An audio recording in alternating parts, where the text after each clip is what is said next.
அஸ்ஸலாமு அலைக்கும் வரஹ்மத்துல்லாஹி வபரகாத்துஹு. இன்ஷா அல்லாஹ் இன்னைக்கு வீடியோவில் என்ன பார்க்க போகிறோம்னாக்கா, சாப்பிடும் முன் துவா ஓத மறந்து விட்டால் அதுக்கு என்ன துவா ஓதணும் அதனுடைய விளக்கத்தையும் நம்ம பார்க்கலாம்.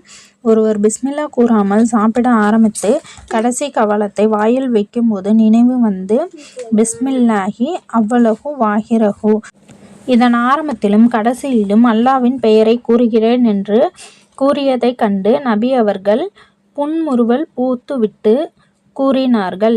இவருடன் ஷைத்தானும் சாப்பிட்டு கொண்டு இருந்தான். இவர் எப்பொழுது இந்த துவாவை ஓதினாரோ உடனே ஷைத்தான் தான் சாப்பிட்ட அனைத்தையும் வாந்தி எடுத்துவிட்டான் என அண்ணல் நபி ஸல்லல்லாஹு அலைஹி வஸல்லம் அவர்கள் கூறினார்கள். இன்ஷா அல்லாஹ் நெக்ஸ்ட் வீடியோவில் சாப்பிட்ட பின் ஓதும் துவா அதனோட விளக்கத்தையும் பார்க்கலாம். அதுக்கப்புறம் சாப்பிடுவதின் சுன்னத்துகள் இது ரெண்டையும் நம்ம அடுத்த வீடியோவில் பார்க்கலாம். இன்ஷா அல்லாஹ் வீடியோ பிடிச்சிருந்ததுன்னா லைக், ஷேர் அண்டு சப்ஸ்கிரைப் பண்ணிடுங்க.